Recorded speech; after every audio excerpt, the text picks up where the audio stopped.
This bead was so fun to make. Not only does it combine a few different types of clay, but it also makes use of some really fun tools. First, the bead is started with cork clay. Cork clay is a natural product that is made into a moldable clay, and then it air dries. You can take the cork clay and put it into any shape you like, and then cover it with clay. The cork clay needs to be dry before you do that, so you want to take care of getting your shape made. And then once it's dry, you'll cover it with clay. This is lump clay we're going to be using to cover it. And then you can decorate the clay, and we can use paste or slip to do that, along with syringe, always fun to work with, and some sheet or paper type clay.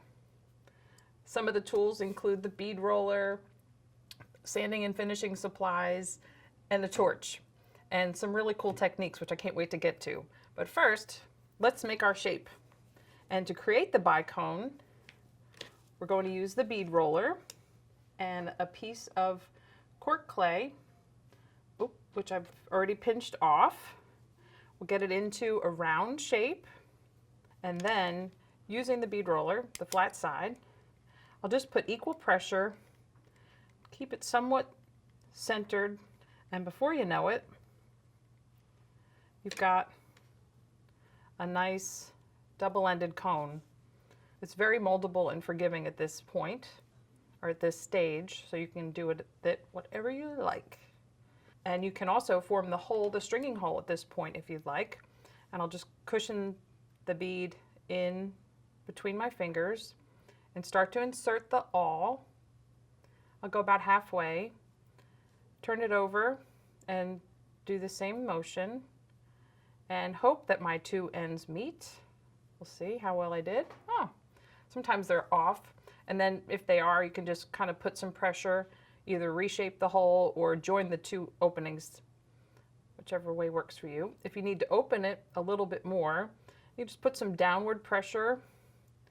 Try to maintain the shape, put some downward pressure, and you'll want to do it equal on both sides because this beading awl in particular gets larger as we go along, so one side would have a larger opening than the other. Now we need to set this aside to dry. Once it's dry, you can then refine it and change the shape even further. If you find that there's any imperfections or anything that you want to clean up, you can refine it using sanding supplies, whichever one you feel needs to get in and do the job. It'll just clean up any edges that you want to make sure are nice and smooth. You can use jeweler's files to change the shape of the hole, make it larger. And once it's dry and ready in the form that you like, it's time to cover it with clay. And just as a tip, if you want to, you can expedite the drying using a dehydrator or a candle warmer, anything that you can think of that'll help make the drying process go a little faster, because until it's dry, you can't work with it. But this one's ready to go, and we're ready to cover it with some clay.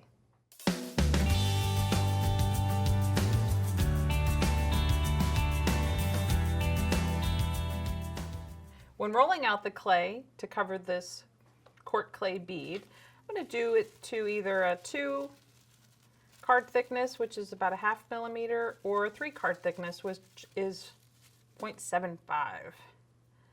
Pinch off some clay. I've treated my work surface and my tools so that the clay doesn't stick. And I'm rotating the clay to get the largest section of clay to work with that I can make, so I can get that circle cut from it. All right. I will transfer the clay to a non-stick work surface. There we are. And using a circle cutter, the clay, remove the excess, quickly wrap that up, and then I'm cutting out a pie shape, kind of a large piece of pie. Let's see, somewhat from the center out, and then, and this, because each bead is a little bit different, you're kind of guessing. But this is so the clay can be wrapped around that cone shape.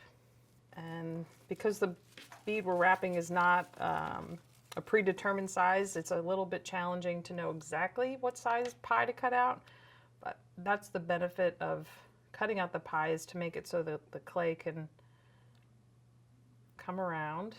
Now it looks like I might have cut too big a piece of pie. I'm going to overlap the edges, get an idea of where my center is, and then using a straw, I'm going to cut out the center, wrap this around again, overlap the sides. So I'm creating a nice cover for this half, and then put a little water on the seam so the two ends stick together, and then some pressure. Once you apply the pressure, the clay is pretty well stuck together, so get that into position. They're overlapped. I've got water, applying the pressure. And at the same time I'm applying the pressure, I'm also hoping to smooth this into shape so it's nice and neat. The better I do my work here, the less cleanup I'll have later. So there you get the idea of how that works. And just make that as neat as you can. Now to do the second half, I'll leave that for now. We're going to do the same exact thing, and I have a bead that's already half covered, so I will roll out the clay again. Make sure that surface is conditioned. Roll out the clay as best as I can to create that circle. There we are. Put that onto the nonstick sheet. Cut out the circle. Cut the piece of pie out. From here. Now I usually do this when both halves are fresh. Just makes joining the two halves a lot easier. And you have the idea of how to create the seams. All right, now this bead seems to be a little bit larger. So from here, I'm going to, because this would be wet, not dry, and this is wet, I would add water to both halves, and then just as I did the seam, I would merge the two together to create a nice seamless finish between the two halves. Okay, and I'll show you what that looks like so you can have an idea of where you're heading. So once you have that in place, it's time to refine the bead.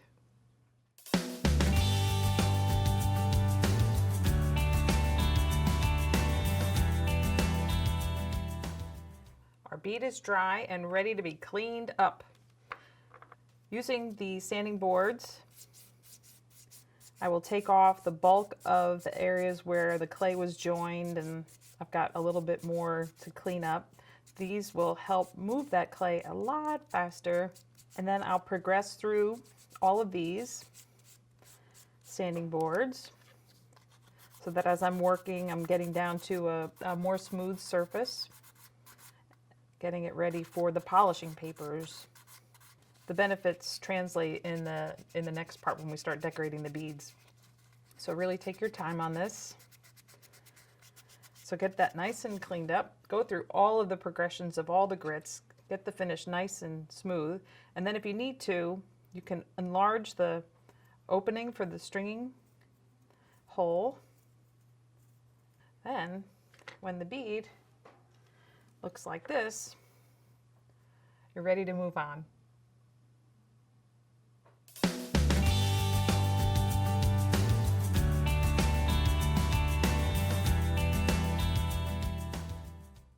For the first half of the bead, we're going to use the sheet type clay or paper type.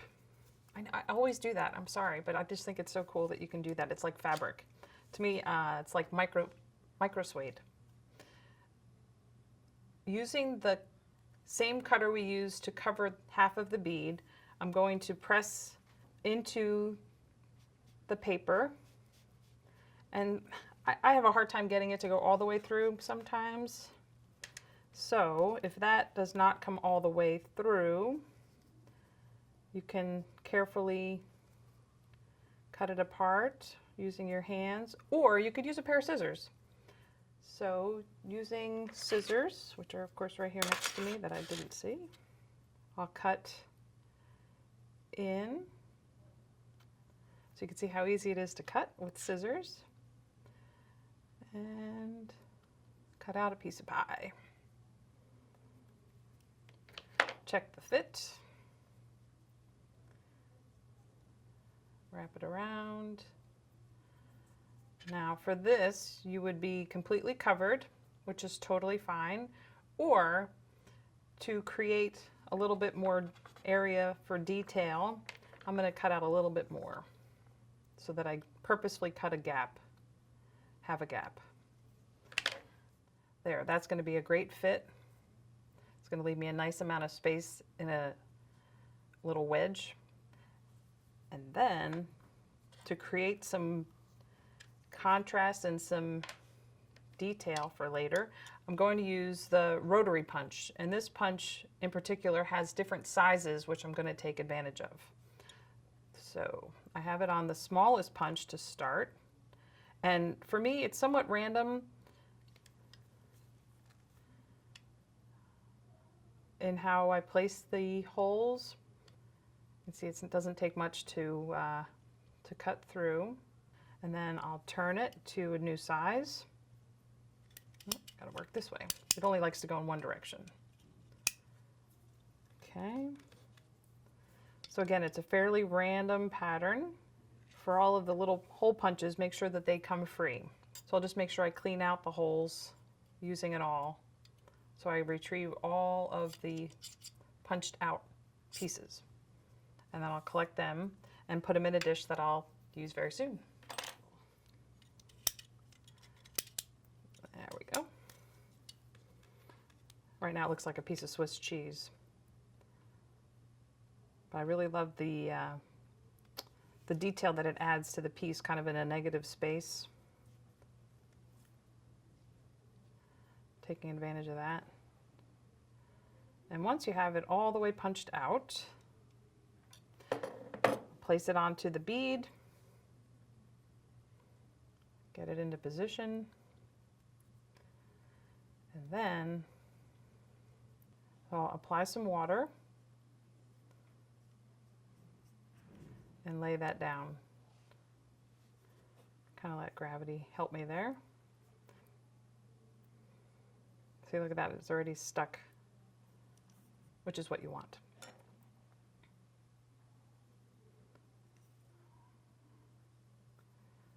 There we go.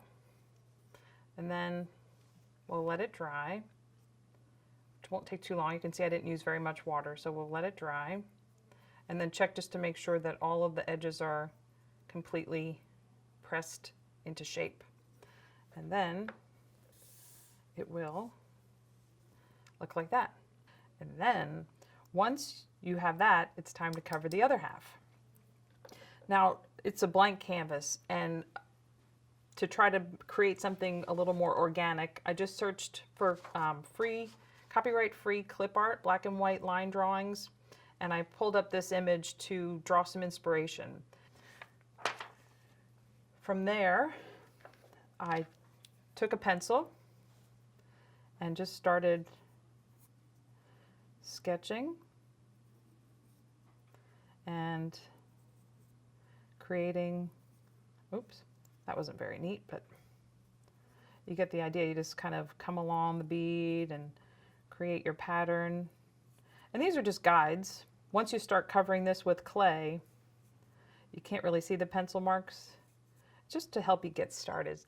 Using the syringe, I'll just push onto the plunger and let the syringe start to come out.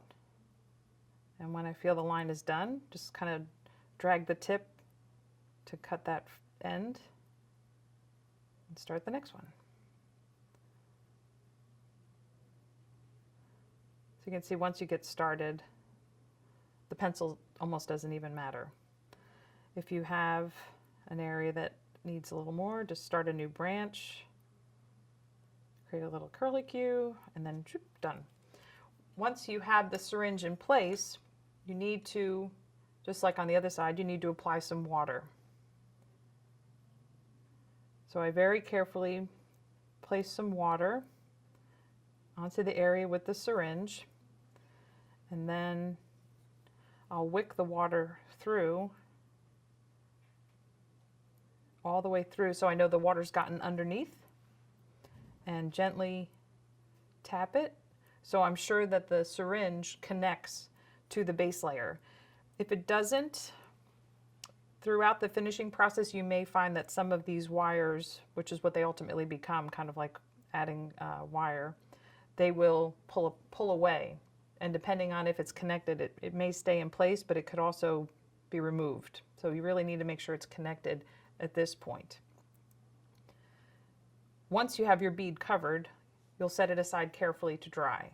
And there are a number of ways. You can just find a container ahead of time to be able to set this into so that you keep your syringe detail upright while it's drying. Or you can just angle it and then it's also fine. Just watch your edges. And then we are ready to clean this up and move on to a really cool detail, filling up that space.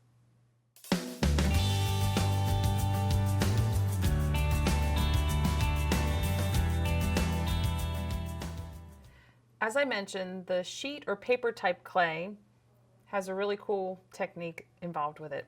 And hold on to your leftovers. I keep my leftovers in a little jar for when I may need a piece or two, as well as keep the circles that I've punched out in a container. I'll just put some onto the fire brick. Make sure they're separate. You could either use tweezers or the awl. Just make sure that they're on their own, or they will likely merge together. I've laid them out on the fire brick. I have some water nearby for safety, and I've got my torch pre-filled. I'm going to ignite, or press the safety so that I can ignite this. Press the trigger. Push the button to keep it lit so I can work hands-free. And then just slowly heat the grains or the paper, and then they'll turn into grains. Watch. Ah, like a little kid. It's fun. There we go. Some of the bigger ones, watch. Kind of just balls up naturally, and then you get different size grains. But because we use different size hole punches, I figured this is a great opportunity to have random size grains. So we'll continue to work that. And here, like this is the piece I just broke off. Just so you can see, it doesn't have to be a hole punch. It could just be a piece. Push the trigger again to turn the torch off. Make sure I point the torch away from me so I don't forget that it's there and burn myself. And then I just keep the grains handy. I'm going to transfer the cooled grains once they've cooled off into the container, and then we'll make use of these in the next phase of the project.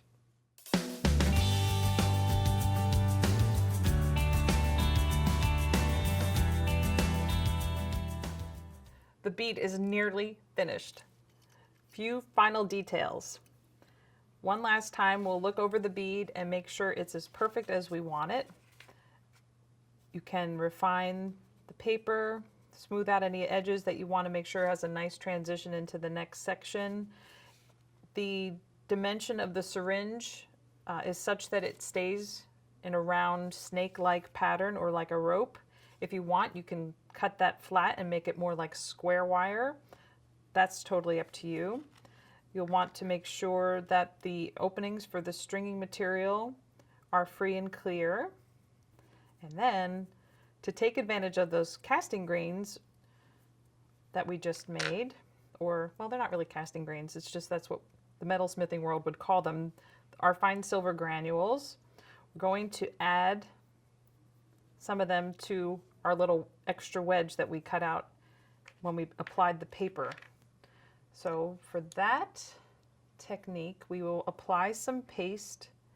You want to make sure it's a neat layer, but also that it's deep enough to hold the beads, balls of clay, fine silver, or not too deep that it swallows them up. So this is where the dimension of the beads can be a little tricky, because some of them will be nice and tiny and they may get swallowed up in the paste if you make it too thick. You get the point. What you can do is use tweezers and place them one at a time, press them into place, or, look at that little guy, so cute. There we go. Or a little bit of paste on my brush, pick them up and place them a couple at a time. So I'll continue to do that in this area, and then if you want to, you can also use them to fill in this space between the two different sides of the bead, just to make that transition match this section. We'll finish that up and get this ready to be fired. We'll cover that next.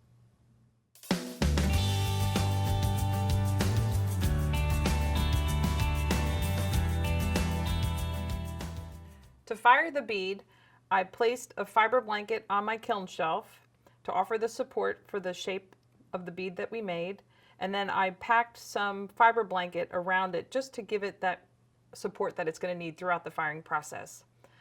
Something to note when working with cork clay is the first ramp of your kiln speed should be at 200 degrees per hour. So it's got a nice, slow, even ramp, and I go to about 750. That allows the cork clay to burn out. I did that once before and didn't go as slowly and didn't stop at 750. And although this bead may look okay, upon closer inspection you can see that the bead is cracked. And if you were to have the cork clay burn out too quickly, that's what'll happen. It'll break the bead around it because the cork just needs to get out. It's got that fire burning and it just needs to get out. So just take your time with the first ramp, 200 degrees per hour up to 750. And then and I hold that for 10 minutes. Then the second ramp is full speed up to 1472, which is what's ideal for the paper or sheet type clay. And then hold that, I like to hold it for about 2 hours. Then when you take your bead out, and here you'll be able to appreciate how we applied all the different fine silver grains. You can see I filled in this wedge, placed them along this border here, kind of just filled in a few for accent. Then to finish, and so we get into all of the levels of detail, I'll use the wire brush and just go across the surface. And of course there are other finishing techniques that you can employ here. And I'll show you one of the beads, one of the versions of this bead that we tumbled in a tumbler with steel shot. And it's not as crucial for this bead because the stringing hole is not that large, but I do recommend running a paper clip through the bead just to prevent having any of the pins in the mixed stainless steel shot from getting inside. I think you could maybe use a pipe cleaner, but depending on the bead hole size, paper clip works just as well. And from there, you can be finished. And as you can see in the finished bead, we've added a patina. The bead is then strung on AccuFlex along with Swarovski crystals, some small sterling silver beads, and then finished with a beautiful sterling silver clasp. Metal clay inspires a lot of my creations. I hope you find it does the same for you.